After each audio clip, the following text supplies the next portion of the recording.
Salut à tous, alors c'est Frédéric de la Vie. Alors ce soir je voulais vous faire une petite vidéo improvisée, petite vidéo muscu, parce que j'ai pas mal de types qui m'ont appelé, alors je pense que c'est suite à une vidéo qu'ils ont dû voir récemment, où il était dit que le développé incliné à la barre, je pense, je ne sais pas de quelle vidéo il parle, n'était pas bon pour développer le haut des pecs et que on n'arrivait pas forcément à isoler le haut du bas. Alors, il y a visiblement une mauvaise compréhension de la biomécanique pour les gens qui ont dit ça, parce que de toute façon, d'un individu à l'autre, le ressenti sur un exercice sera totalement, ou en tout cas bien différent. Donc, il faut vraiment, avant de dire que cet exercice ne travaille pas le haut des pecs, l'essayer pour voir si vous allez ressentir le haut des pecs au développé incliné. Donc, pour vous expliquer un peu la fonction du haut du pec, et vous allez comprendre que le haut du pec va être sollicité au développé incliné plus qu'au développé couché. Mais il y a des exercices bien plus efficaces où les gens vont bien ressentir le haut du pec, bien plus efficaces que le développé incliné pour ressentir le haut du pec. Après, si les gens veulent faire un travail d'ensemble, visant à bosser les deltoïdes antérieurs, le faisceau claviculaire du grand pectoral, un peu le grand pectoral, les triceps, et à ce moment-là, ils vont faire du développé incliné, ce qui leur permet de gagner du temps en bossant tout un ensemble de groupes musculaires d'un coup. Donc je vais revenir un peu sur la biomécanique pour que vous compreniez que le développé incliné sollicite plus le haut des pecs, donc le faisceau claviculaire, que le développé couché. Alors, le développé couché classique. Alors évidemment, nous avons ici, d'après le bouquin, un bon développé incliné, où j'ai montré que c'était à peu près l'ensemble du grand pectoral qui était sollicité, bien sûr. Plus on va incliner, moins on va solliciter la partie inférieure des grands pectoraux, mais bon, on va quand même travailler le deltoïde, faisceau antérieur, les faisceaux antérieurs et le triceps, et puis comme on est un peu cambré, on va travailler aussi le grand dentelé qui va permettre de maintenir les omoplates dans l'axe et de ne pas les voir s'effondrer à l'arrière. Alors on peut voir ici l'insertion, on voit ici quand on a les bras tirés en arrière, on voit ici le faisceau claviculaire qui vient s'insérer sur la clavicule, et on voit ici les faisceaux sternaux, et ici les faisceaux sternocostaux, ceux du bas qui sont utilisés non seulement pour rapprocher chez l'homme, comme l'ensemble des fibres du grand pectoral, le bras de la cage dans un mouvement d'étreinte, c'est un des mouvements du grand pectoral, mais les faisceaux bas du grand pectoral, donc les faisceaux qui vont s'insérer sur les côtes, les faisceaux costaux, et sur l'aponévrose en même temps des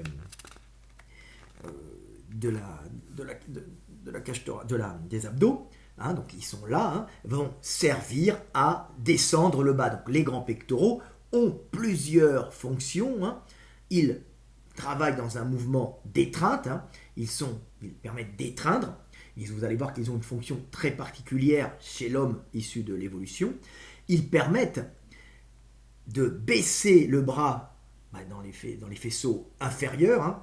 Donc quand vous grimpez, vous allez des fois utiliser la partie inférieure externe des grands pectoraux. Ce sont des muscles qui servaient à nos ancêtres à grimper.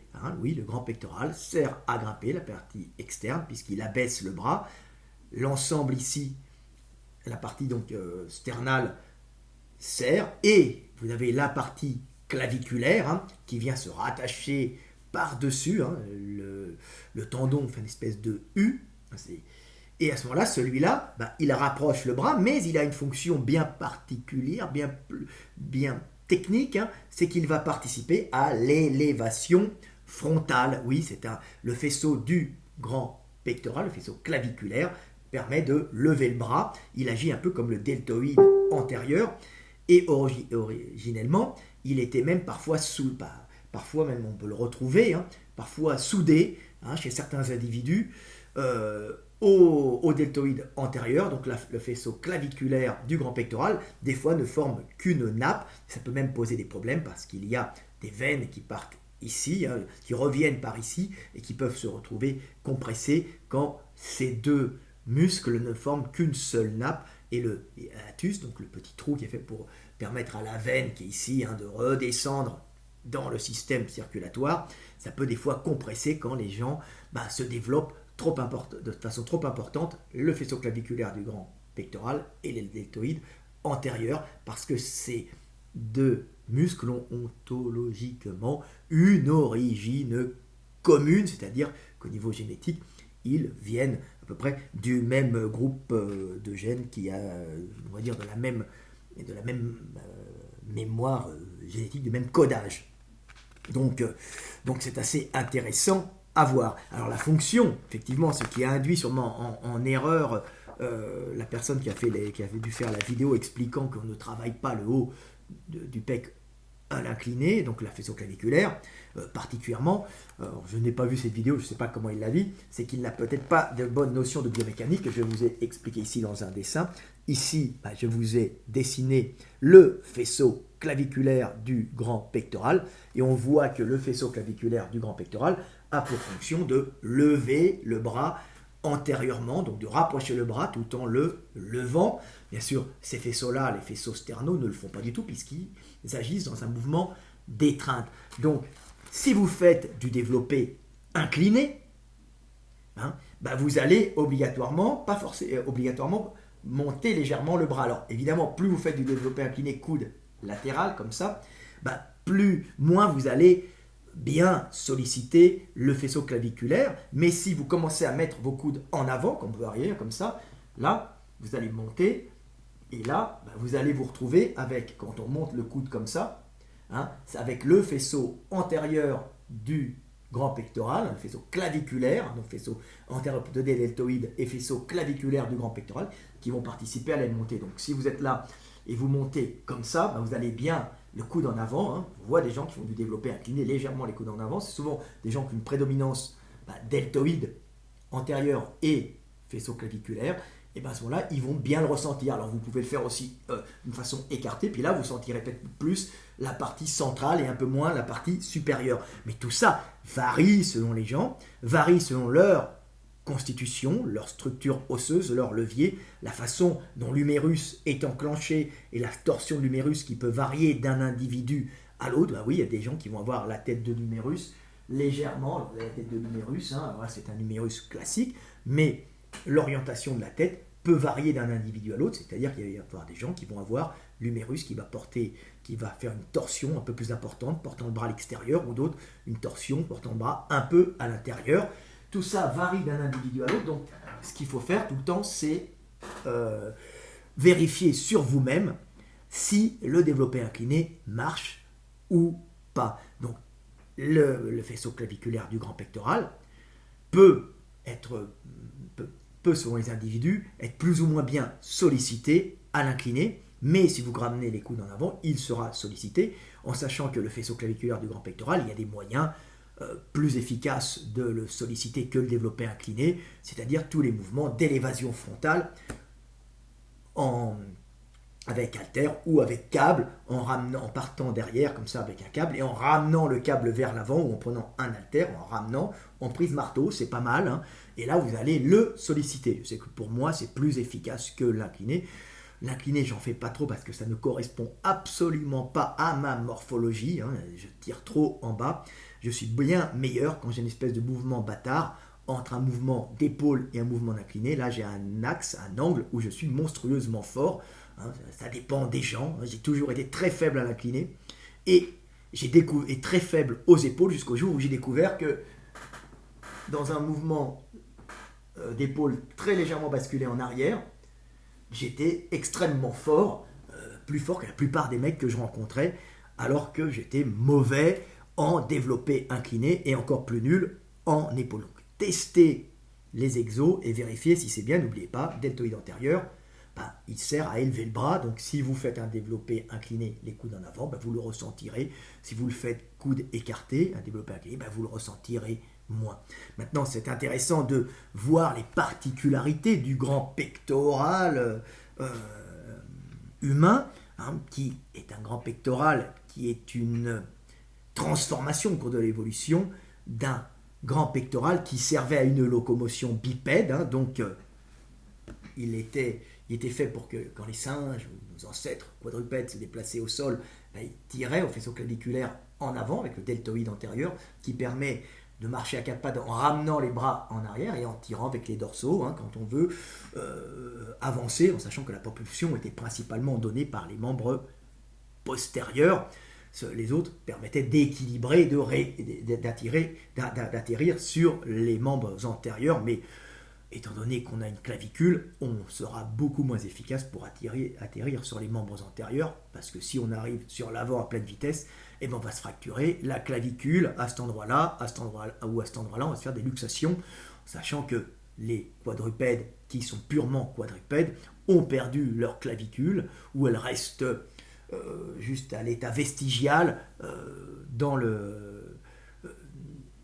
à ce niveau-là, entre les muscles du sternoclédomastoïdien et les grands pectoraux, il n'y a pratiquement plus de clavicule. Pourquoi ? Parce qu'ils ont leurs membres sans clavicule pour pouvoir, quand ils arrivent au sol, ne pas avoir un choc qui va casser la clavicule et pouvoir amortir le choc.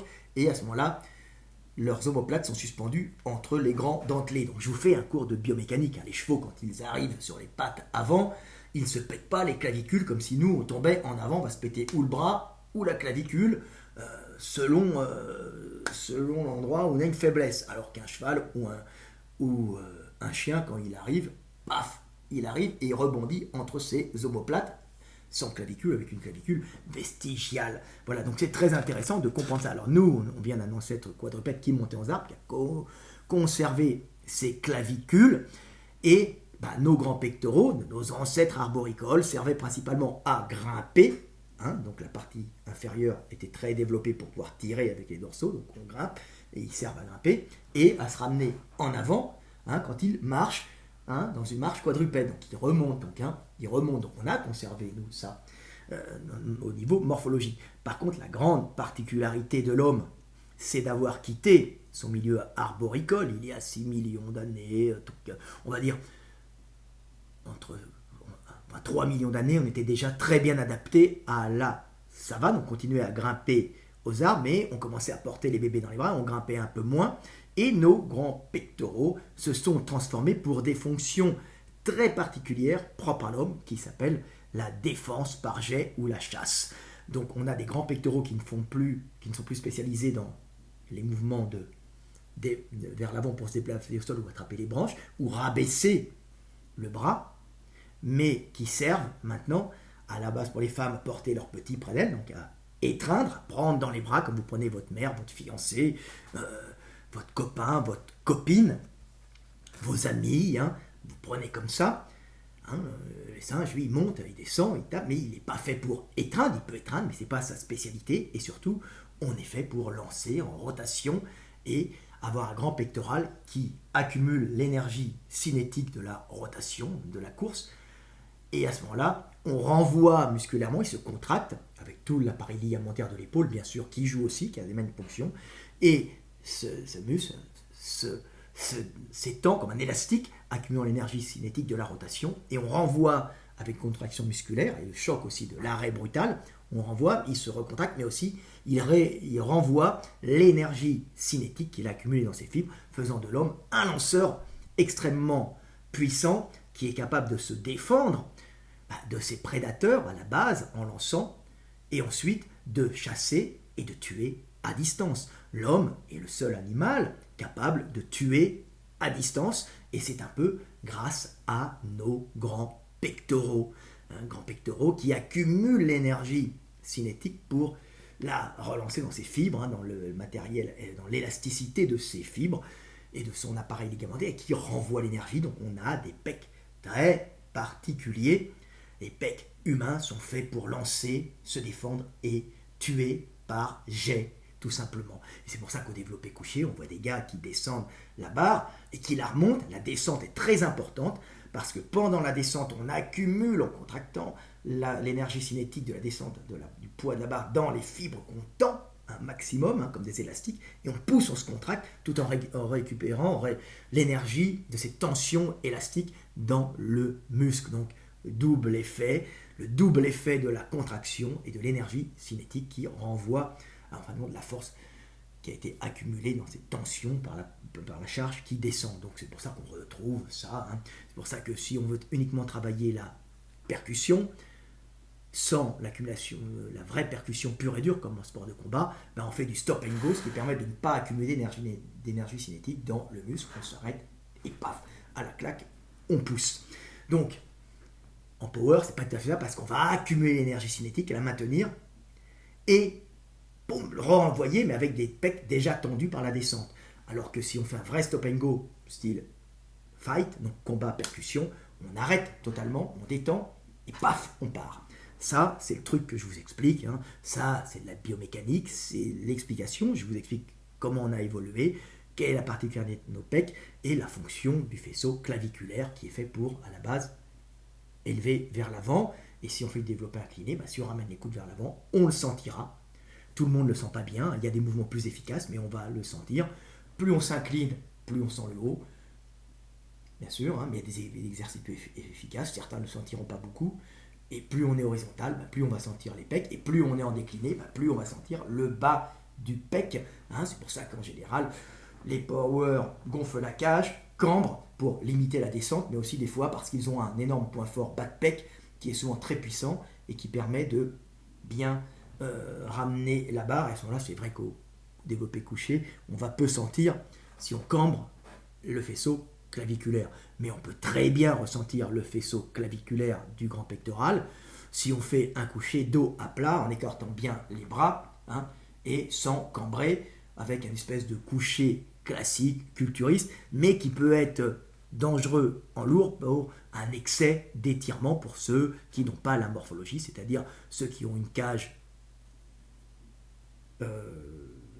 peu épaisse et des grands bras. Voilà, petite vidéo pour vous expliquer un peu les morphologies. Alors là, je vous ai fait un beau dessin pour vous montrer, vous voyez, un homme ici, avec un grand pectoral qui est fait pour l'étreinte, un deltoïde moins gros, puisque l'homme n'est pas fait pour lever les bras dans tous les sens, comme les singes, pour attraper des branches. L'homme est fait pour lancer ou étreindre, donc maintenir un objet près de lui, son bébé, de la nourriture, ou lancer. Le singe n'est pas fait pour lancer, et le singe, il est fait pour grimper, se déplacer. Donc il aura un énorme deltoïde et un pec qui est fait, quand il a le bras levé, les omoplates qui auront bougé, pour descendre ou pour monter, mais pas pour étreindre, c'est pas sa fonction. C'est il monte, il descend, l'homme, il rapproche. Il n'est pas fait pour lever les bras en permanence, c'est pas son truc. Chacun sa fonction, la savane et la bipédie nous ayant transformés. Voilà, on peut voir encore un très beau schéma, comparaison homme-singe, encore tiré de l'éveil des consciences, qui vous permet de comprendre la nature humaine en comprenant son corps, on comprend l'esprit, en comprenant le monde physique et le corps. Voilà. Alors là, on voit un gorille, vous voyez, on est très proche du gorille, simplement, on est une réadaptation d'un être arboricole à un être bipède, d'un être quadrupède arboricole à un être bipède, et on voit que le gorille a d'énormes deltoïdes, parce qu'il doit lever le bras dans tous les sens, et on voit un faisceau claviculaire très gros, des fois, chez le gorille, parce qu'il doit lever le bras, et là, quand il marche, il a les faisceaux bien développés pour la marche, pour ramener, mais c'est surtout les grands dorsaux qui ramènent, et l'homme, vous voyez qu'il est fait pour l'étreindre, serrer, et pas monter et descendre, mais serrer. Il lance comme ça, il lance pas comme ça. Celui qui lance comme ça, j'ai dû le mettre dedans, c'est le singe. On doit l'avoir quelque part, notre ami le singe. Je le cherche. C'est pas évident de tous les dessins que j'ai faits. On va le retrouver. Voilà, nous avons un très beau singe ici. Le singe ne lance absolument pas comme l'homme. Il est beaucoup moins précis, n'a pas de rotation de buste. Le singe, il lance verticalement, donc il lance moins loin, il lance pas très bien, mais il lance quand même, ce qui peut des fois blesser un adversaire. Vous voyez, il ne lance pas avec rotation du buste puisqu'il n'a pas de taille marquée. Tout ça, c'est très fixe et des petites jambes, il ne peut pas courir, prendre de l'élan. Il peut lancer comme faisant comme ça, donc le grand pectoral, les grands dorsaux, alors que l'homme utilise tout un système de rotation, d'accumulation énergétique, d'accumulation d'énergie dans l'élasticité de sa sangle abdominale et de son matériel, de son musculaire et ligamentaire, de l'articulation de l'épaule, dont le pec fait partie aussi. Donc voilà, c'est très intéressant de voir ça. Et j'avais fait un petit dessin pour vous montrer un peu. L'homme est un lanceur et pas un grimpeur.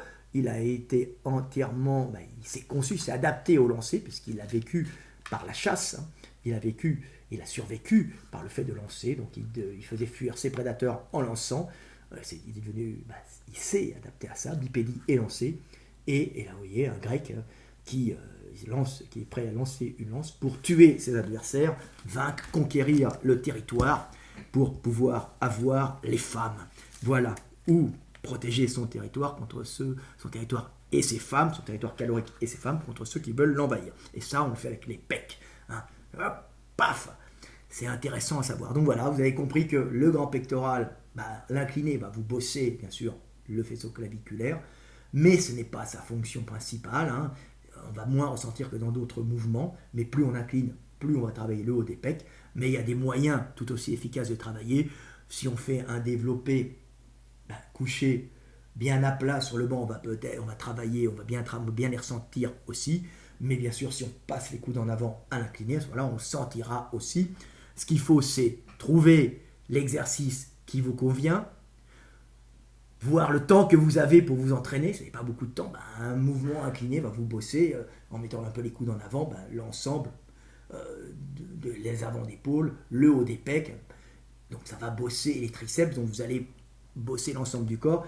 Alors que si vous faites que de l'isolation, il va vous falloir des plombes et vous n'aurez peut-être pas le temps. Mais si vous avez un point faible, je vous conseille le câble, prise marteau ou élévation frontale, prise marteau ou prise classique, comme vous le sentez. Voilà, ça c'est des mouvements pour les faisceaux antérieurs des grands pectoraux. Faisceau antérieur, faisceau claviculaire des grands pectoraux, voilà. Et faisceau claviculaire, faisceau antérieur et claviculaire des grands pectoraux, et faisceau antérieur des deltoïdes. Voilà, petite vidéo qui, je l'espère, vous aura fait comprendre la fonction du pec et qui vous aura fait comprendre la biomécanique, puisque malheureusement, peu de gens ont un très bon niveau de biomécanique, et souvent, ils redisent ce qu'ils ont entendu, ou ils redisent ce qu'ils ont lu, ce qui a été écrit par des gens qui ont réécrit des choses, et qui ont écrit des choses qui avaient déjà été réécrites, ce qui fait que l'information se corrompt. Il vaut mieux venir à la source, et la source, c'est Frédéric Delavier et Michael D. Gundil, qui sont de loin au monde les meilleurs pour expliquer l'entraînement et surtout la biomécanique. Voilà, c'était Fred Delavier. À bientôt, et une petite pensée pour mon collègue Michael D. Gundil, qui n'a pas encore retrouvé son Facebook parce qu'il y a eu une opération de délation organisée pour lui interdire d'avoir Facebook parce qu'il aurait usurpé son nom. Michael D. Gundil ne s'appelle pas Michael D. Gundil, c'était son nom sur son Facebook, mais c'est son nom depuis 20 ans qu'il bosse avec ce nom, c'est son nom d'artiste, comme Johnny Hallyday était le nom de Johnny, Johnny Smet, comment il s'appelle, je ne me souviens même plus de son prénom. Michael D. Gundil, je respecterai le secret de son vrai nom, mais beaucoup le connaissent. Michael D. Gundil a été viré de Facebook pour usurpation d'identité, pas sur délation. Il faut au moins 7 personnes qui se groupent pour pouvoir virer quelqu'un. Donc une petite pensée pour Michael D. Gundil, et j'espère que cette vidéo vous aura aidé, vous aura inspiré, et n'oubliez pas qu'avant de prendre à la lettre tout ce que vous disent les gens, testez vous-même les exos et vérifiez s'ils vous vont bien. Il y a des gens chez qui le développé incliné travaille super bien le haut des pecs, ils le ressentent, ils se sentent bien dans ce mouvement, puis il y en a d'autres absolument pas. Il faut tester les mouvements en amplitude, en angle, écarté, amplitude. Vous vérifiez ce qui vous va et ce que vous ressentez. Vous êtes les maîtres de votre existence et c'est à vous de faire les essais pour trouver le bon chemin. C'était Fred Delavier. À bientôt.